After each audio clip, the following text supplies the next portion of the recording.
I'm Kyra Blackwell. I'm Rosie Guerin, and you're listening to The Wirecutter Show.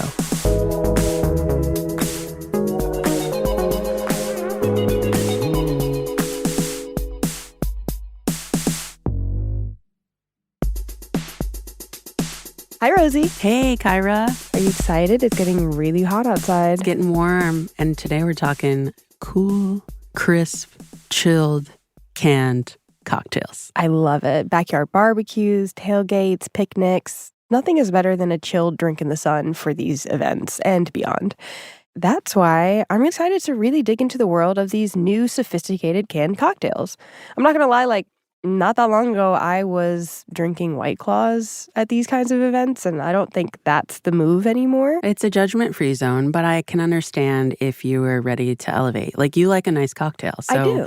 There's no reason I think you should have to build out a huge bar if you want to have a nice cocktail at home. There are a ton of great options. Yeah, even when I go to more casual events, now there are so many of these more elevated canned cocktails that do have really nice drinks like espresso martinis, whiskey sours, Negronis. So you do have a lot of choices these days, and I love that. I love it too, and I am really excited that we're going to talk to Antara Sinha.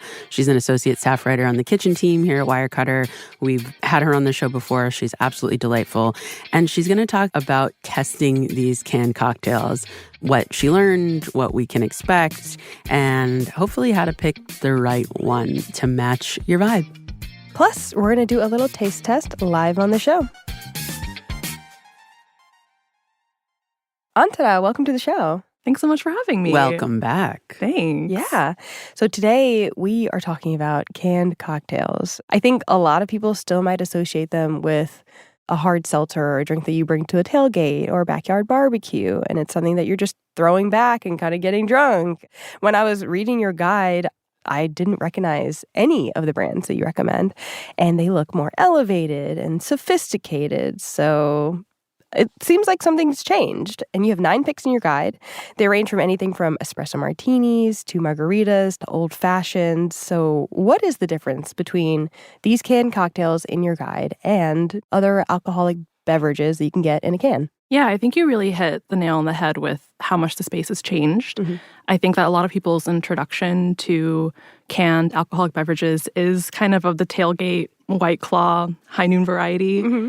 And we've seen this huge boom in, we can kind of say, elevated, quote unquote, canned cocktails, especially during lockdown and COVID. The way that people have socialized really changed, and it still hasn't quite gone back to everyone being quite as out and about as they were before. Yeah, I wondered whether it was connected around the pandemic, because that's when I started doing a little more searching and researching good canned cocktails. Yeah. So I wanted to, the kind that you would otherwise maybe get if you went to a cocktail bar.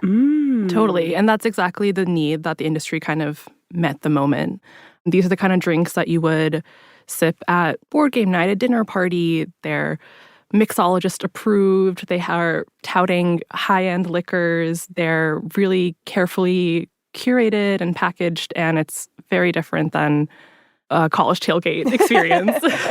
Even just thinking about White Claws, I used to love a White Claw at a cookout, but that was only probably 5% alcohol. It was akin to drinking a beer, and it seems like these canned cocktails are more heavy hitters. Totally. That may be a big difference, too. You shouldn't expect to be throwing these back the way you would a White Claw. Yeah, you're not crushing 7 of these over the span of an entire football game. Some of these are 40% alcohol. Ooh. These are cocktails, capital C. Mm-hmm. They're not the sort of lower ABV, sippable, crushable drinks of 10 years prior. My feeling is that at the price point, I know that they vary in price, but at the price point, a good one is a good deal if you're not in a place to go out and have a drink. That's exactly it. We're based in New York City, where a cocktail can cost sometimes egregiously as high as $23, depending on where you're going. Oh, yeah, easily. Absolutely. Yeah. So, a $6 canned cocktail made with high-end ingredients, and you don't have to stock up on liquor and ingredients the same way. You can have a variety of cocktails at one time. They are quite cost-efficient. I remember saving up to buy a bottle of creme de cassis. There's only one size, and the size is big. Yes. I'm like, I'm going to have this for 27 years. Not everyone wants to curate a bar cart. Not all of us have the space to. I don't want to keep a bottle of vodka in the freezer anymore. It's nice to have the option of you put them out for your guests and they're gone with your guests. And it's met the moment. We also found that a lot of these brands, they really emphasize quality of ingredients in a way that, maybe you wouldn't expect if the last time you had a canned cocktail was 5, 7, 10 years ago. Yeah. So they can get pretty close in quality to what you would get at a restaurant or a bar. So you ended up tasting 40 cocktails over multiple days for this guide, which sounds like a party at work. Yep. What did the actual testing look like? Yeah, it wasn't quite a party. If you were to be with us during our tasting, it would be kind of gross because we all had our own personal spittoon in the process. A spittoon? You sip it and you spit it out because Sip and spit. you can kind of get the feel, get the taste, and then you don't have to worry about taking, 23 sips of a cocktail at 3 p.m. on a workday. Yeah, wow, what a drag. It would be fun, but I feel like we would get less precise tasting notes as the evening went on. The notes get a little squiggly. Yeah. Exactly. And we also kind of made an effort to group similar liquors, similar flavor profiles. It's really difficult in a cocktail to compare them one to one like we can with a butter taste test or a yogurt taste test. Mm-hmm. So this wasn't quite as brand concealed as some of our other taste tests may have been. You do want to know you're drinking a Negroni before you sip on a Negroni. If you're expecting a margarita, you're not going to have a favorable opinion of your Negroni. But you guys covered the label, but you just know the category of drink you're trying. Yes.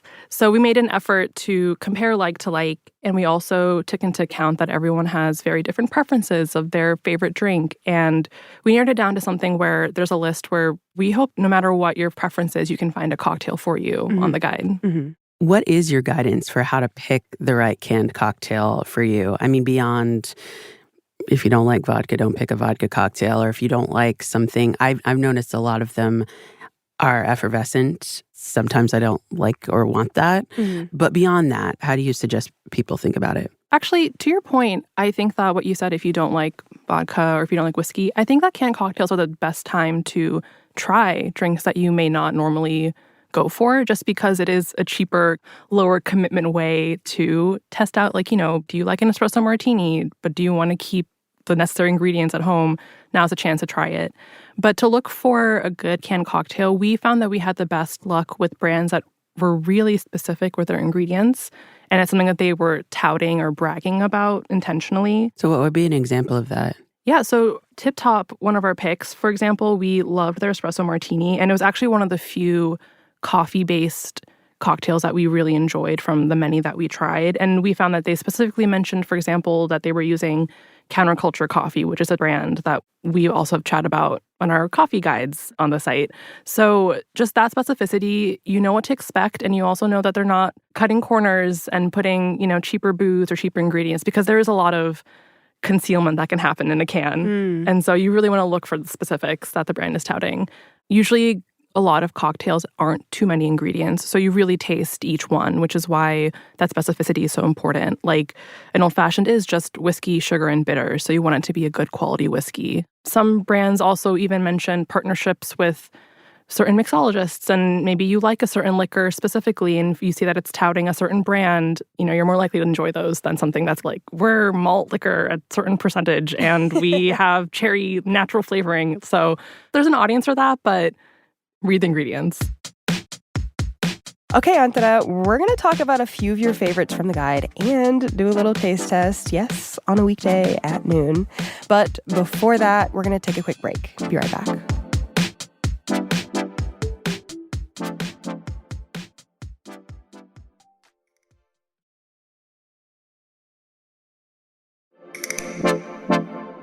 Welcome back. Today, we're talking about canned cocktails perfect for your summer gatherings with Wirecutter's Antara Sinha. Antara, we know you brought some cocktails for us to taste. Let's, I think, take them one by one, and we'll sip on them. Then you can tell us a little bit about what's going on, why you like them, how they ended up in the guide. Yeah. Okay, so we have kind of an assortment of some trendy-ish drinks, some classic drinks, and some that may be newer to an American drinking culture. So Let's start with the Jumo. That's one that I'm most excited about. The primary base in Jumo is soju, and this particular one is mango, yuja, and citrus mint flavored. So we know what mango is. Love a mango drink. This has yuja and citrus mint, which is a variety of mint that has citrus notes. So it's light, fruity, and sweet. So if that's your kind of drink, this is the one to reach for. Let's try it. Cheers. Cheers. Cheers. That's refreshing. Yeah, this was one of our favorites just because of how crisp and light it is. Yeah. That's really nice. There's like a lingering sweetness that's very distinctly soju and not just sweetener from the fruit flavoring. Yeah. And we thought this was a good introduction to canned soju on the market, which is relatively new. The mint really comes through, I think. Yes. And the soju. The soju, yeah. is pretty forward, but I like it. And this is lower ABV, so I wouldn't recommend crushing them, but this is a nice, sipper. This an tastes like outdoor. juice. It does. Yeah. A little dangerous. Sometimes I this do one. need a cocktail to taste like a cocktail, Yes, you take it slow. Yeah. which is probably a good segue into this next one. This is the Tip Top. Yeah, this is a Tip Top Old Fashioned. Okay. Really simple whiskey, sugar, bitters, like a classic old fashioned. Boozy. It smells like straight whiskey. And this is 37% ABV, so tread lightly. Heck yeah. Ooh, strong. It is. But this is Rosie's drink. She loves her like a dark liquor. I do. This is not mine, but I can appreciate it.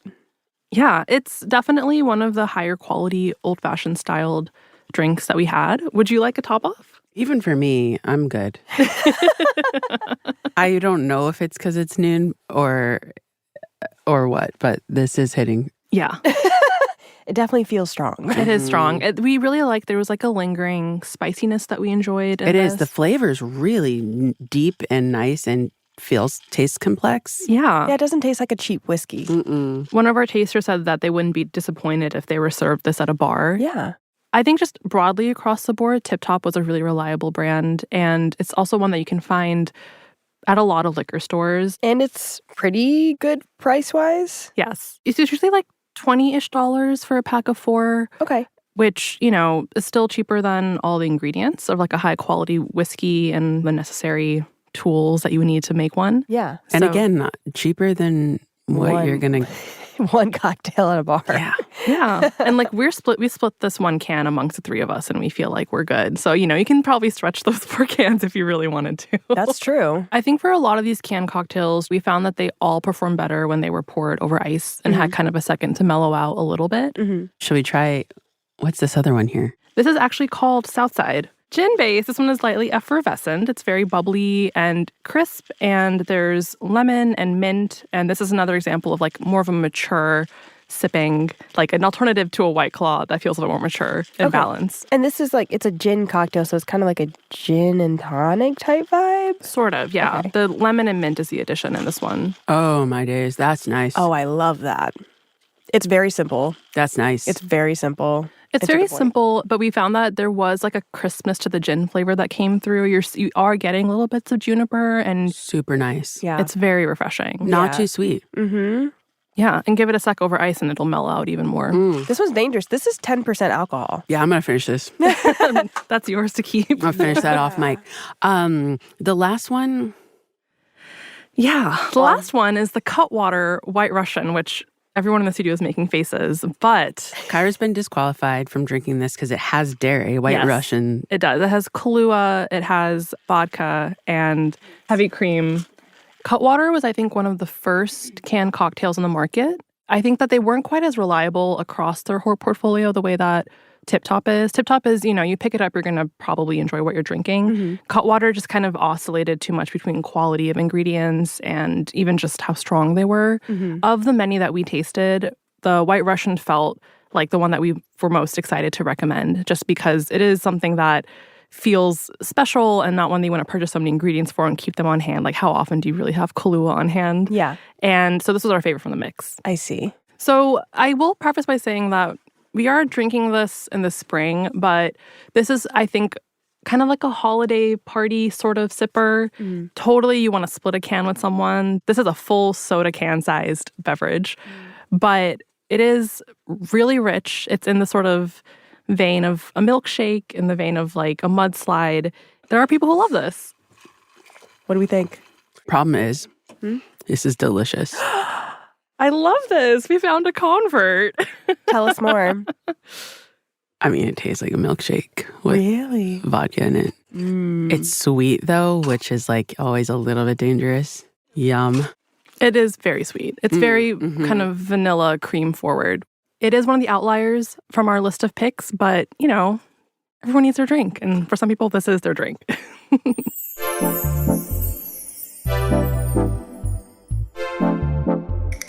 So, Antara, my final question to you. Out of all of the canned cocktails you recommend in your guide, which one are you buying for yourself when you're hosting, when you're going to a picnic? What's your drink of choice? Yeah, I'm actually torn between two that we've tasted right now, the Southside and the Jumo. The Southside feels like the most sort of broadly crowd-pleasing. It's so crisp and light, and I can't imagine anyone being upset with a nice, crisp gin cocktail. Yeah. And the Jumo was the most exciting to me just because I think in sort of American craft cocktail culture, soju is like an emerging sort of space for a lot of people. And it was really exciting to see this in a ready-to-drink can that's so accessible to people to try. Yeah, I think those are my top two, but I would pick the Southside over the Jumo. It's like refreshing. It doesn't have a lot going on, and I could totally down that entire can by myself. Same. Really well balanced. Yeah. Well, thank you so much for joining us today, and thank you for sharing a drink with us. Yeah, thanks for having me. It's so much fun. Antara says that if you want to find these canned cocktails, they're available online. We've got links, and of course at major alcohol retailers nationwide. And I encourage you to check out Antara's reporting. All of it is on our website. That's it for us. Thank you so much for listening. Peace. The Wirecutter Show is executive produced by Rosie Guerin and produced by Abigail Keel. Engineering support from Maddie Mazziello and Nick Pittman. Today's episode was mixed by Katherine Anderson. Original music by Dan Powell, Marian Lozano, Alicia Baitup, Katherine Anderson, Rowan Nimisto, and Diane Wong. Cliff Levy is Wirecutter's deputy publisher and general manager. Ben Fruman is Wirecutter's editor-in-chief. I'm Kyra Blackwell. And I'm Rosie Guerin. Thanks for listening.